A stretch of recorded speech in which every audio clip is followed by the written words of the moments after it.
is to resist the moment, the structural force, right? The vertical rebar, outer face, is to control the shrinkage and temperature cracks. Okay, shrinkage and temperature cracks. Because the wall, if you have a piece of wall like this, you can have crack like this, and you can have crack like this. Okay, all right. So that is why to control this crack, I need the horizontal rebars. Okay, to control this crack, I need the vertical rebars. Okay, all right. You see normally when you have a long piece of wall, you definitely see cracks if you don't control using the temperature and shrinkage rebar.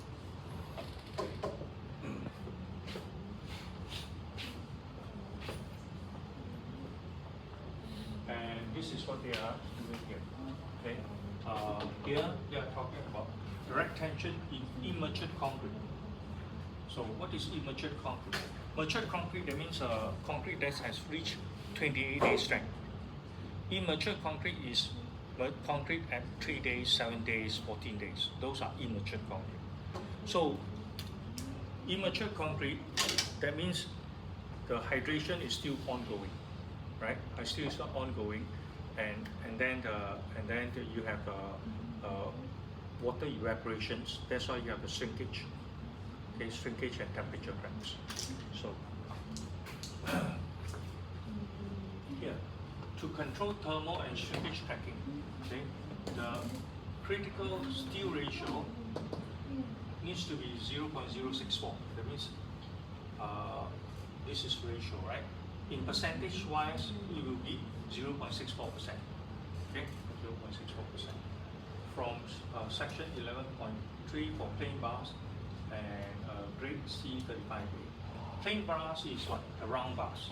So in this case, I think they design based on round bars, not the high yield bars. Okay. So if my minimum steel ratio,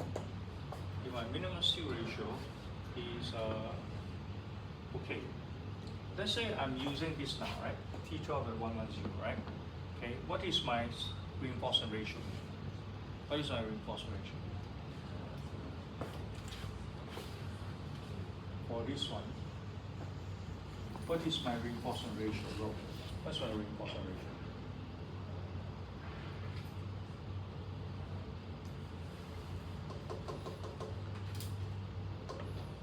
Because my bars is T12, right? So the area is 113, right? 113 square. And then ratio, that means the reinforcement area to the concrete area. So what's the concrete area? Concrete area is 110 multiplied by 200. Understand? This bar here is 113, right? Okay, and the concrete corresponding to this bar is 110 multiplied by 200, right?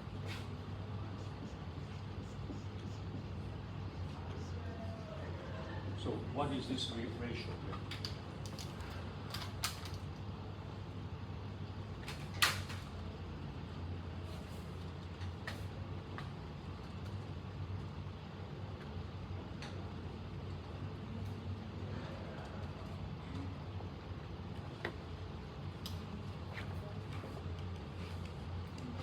Here, this one is 0.51%. 0.51%, right? 0.51%, and it says over here, it says the critical steel ratio is 0.64%. That means I'm less than that, right? So I'm less than that. So how do I make up for it? So what I make up for it is I will provide additional vertical bars here to make up to 0.64%. Okay, that means these bars here it function as a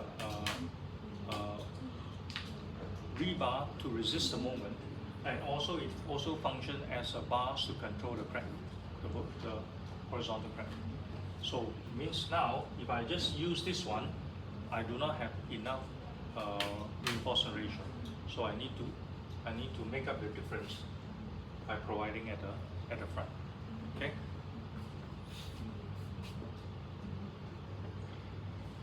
Okay, so this one is okay. So in order to, so the question is, how much should I provide? 0.64%, 0.64%. Okay. Here, actually, they are using what? They are using based on 1 meter. Based on 1 meter and 200 thick, I need to have 1280. 1280, right? And how much I'm providing? This vertical bars here, this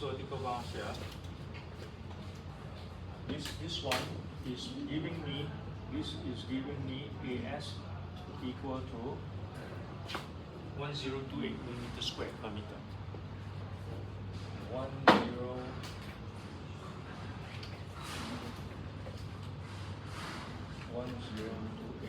millimeter square per meter. Okay, this. So if you do the 1028, that means it's 0.51%. If you want to increase up to 0.64%, you need to provide 1280. Okay.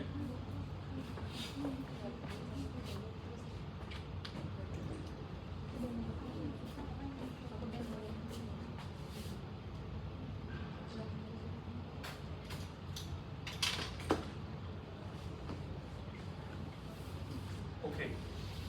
So there are 2 steps, okay, to control the temperature and shrinkage crack. First, you need to provide at least this much, 0.64%. Okay, but the 0.64% doesn't mean that the crack width is okay. So you still need to calculate the crack width. If the crack width is okay, then you stop there. If it is not, then we have to increase. Okay, we have to increase the rebar so that it can control the crack width at 0.2 millimeter or 0.1 millimeter. Now, this is the calculation of crack width due to moment. Okay, due to structural action. Here, this one here is the calculation of crack width due to temperature and shrinkage. Okay, so there are 2 different equations. You have crack width due to moment, and which is a structural action, and crack width due to temperature and shrinkage, which is a non-structural action. Okay, and how do you calculate the crack width? The crack width is, by the way, all this formula is given in the code, the 8007. So you can look at it yourself. I'm just using it. Okay, so the crack width due to temperature and shrinkage is given by this formula. S max multiplied by 1/2 of alpha C and T1, temperature. Okay. Alright. S max is what? S max is the spacing of the cracks.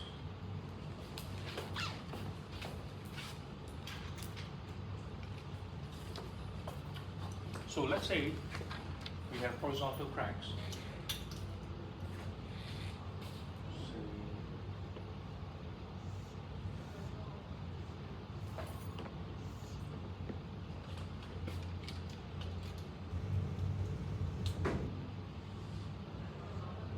Okay, the horizontal cracks. What would be, this is S max. S is spacing, maximum spacing of the cracks. Okay.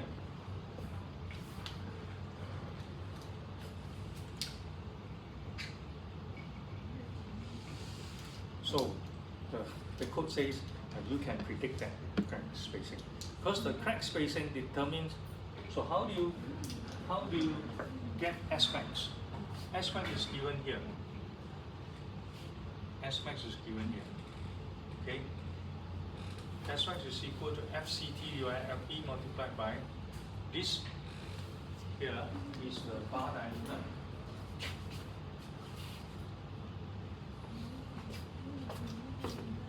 The bar diameter, and this is the ratio. Okay, so the maximum crack spacing. Okay.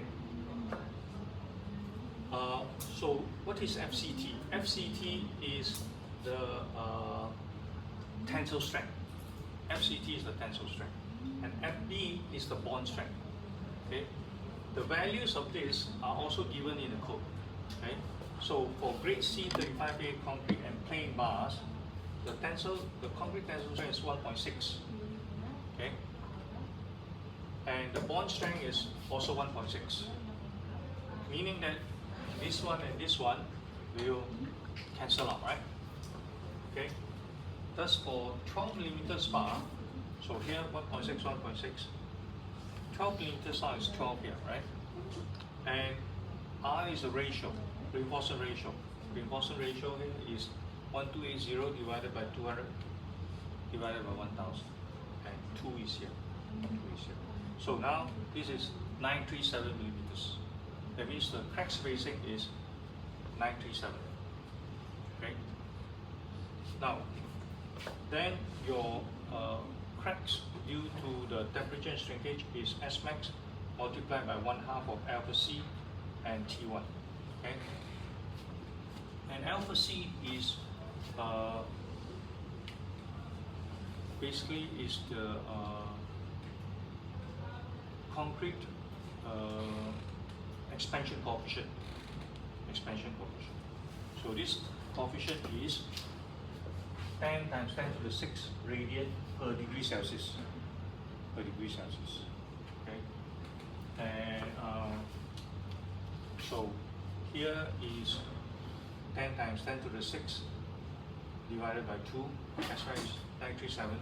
And 23. What is 23? 23 is the temperature flow from the hydration heat. Okay, means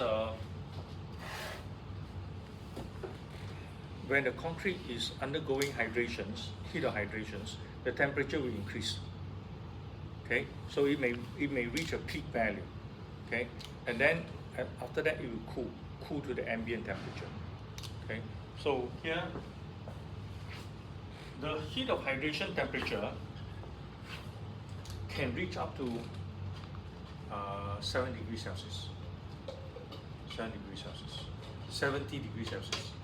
Okay, and our ambient temperature can be 33,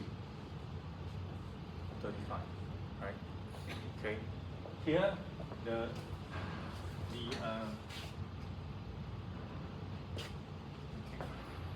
by the way, this one is just for your knowledge.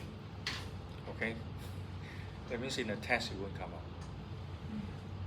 I say, okay, just for your knowledge, because previously, yes, my previous students, I teach them this, and I put it up in the test. Okay, but I think for this class, I think because some of you joined late or this kind of thing. That's why this is important, because you will have to apply it when you go out to work, right? But that's why I go through it with you, okay? Just to show how it is done. But it will not come out in the test, because I can see some of you falling asleep already. Very tiring. Okay, so that is why now I just tell you that, okay, this is it will not come up in the test. Okay, all right, but it's important. Okay, that's why I go through it. So, and then they come out here, this comes out to be 0.1 millimeter. So this satisfied, and they do a 0. This is less than 0.2 millimeter. Okay, then they say it's okay. So that means the minimum, critical, the minimum ratio of 0.64% is satisfactory. Okay. All right. Okay, but one thing that I need you to understand, this S max is equal, that means this is important because the bigger is this spacing, the bigger is your crack width because it's proportional to this, right? Okay, if this spacing double, that means your crack width is double. Okay, so sometimes how do we control the crack width? By controlling this S max. And how do we control S max?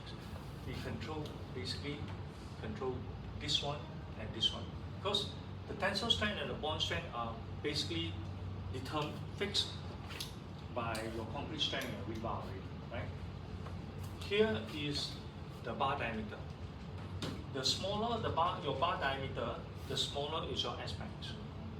Okay, so that is why in controlling crack width, we try to use small diameter rebars. You don't want to use 25 diameter, okay, or 32 diameter. That is not effective in controlling the crack width. Okay. Yeah. So if you reduce the rebar diameter and increase the reinforcement ratio, that means you put more reinforcement, right? You put more reinforcement, but you put it using small bar diameter. Okay, that will reduce your S max. Okay, that will reduce your S max. So this portion here. The temperature, I mean, we do not have much control about. Okay, unless you want to reduce the heat of hydration by, we have used for mass concrete pour, we have reduced the heat of hydration by using ice water rather than normal water. Okay, we call it the chill water. Right? Okay, so what is so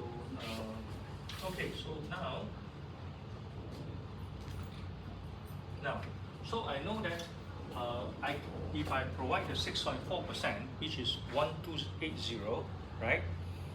Then I can control the horizontal crack width. So now reinforcement and jointing defect.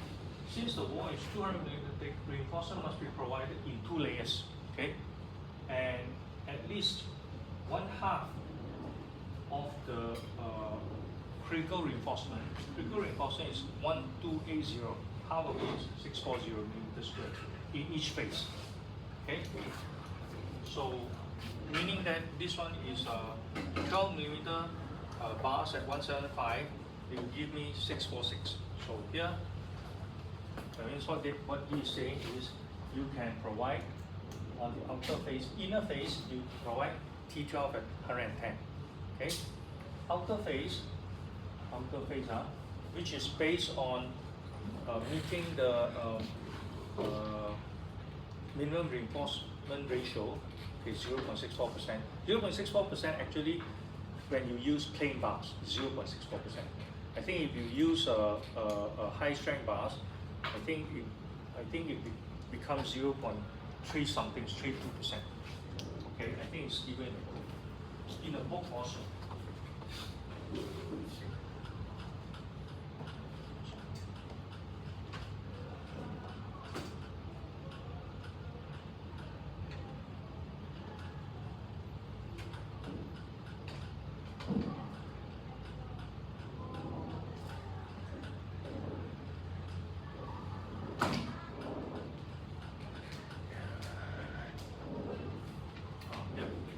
Here, the critical steel ratio, bar critical, okay, for mild steel bars is 0.64%. Okay, for high yield bars is 0.35%. Okay, so this one you need to be aware of. Okay, because that example they are using plain bars, that's why they are using 0.64%. Okay, but if you use high strength bars, then you can use less. Okay.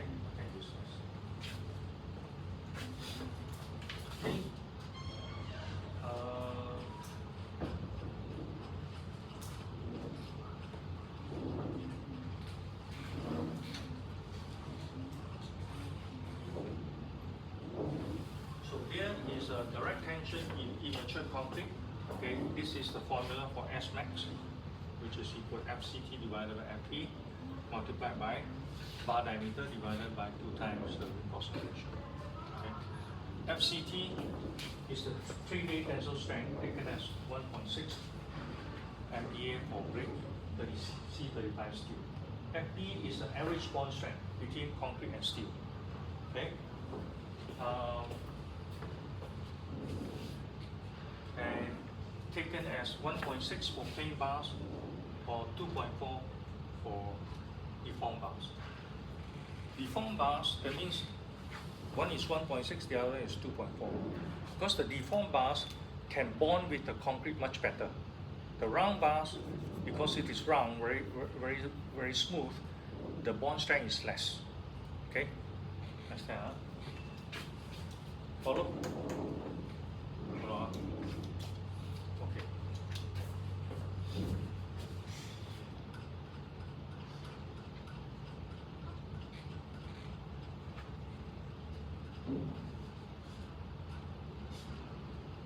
Here. Yeah. So it says I can provide T12 at 175. T12 at 175. Like this. Okay? T12 is further spacing. Okay? Now,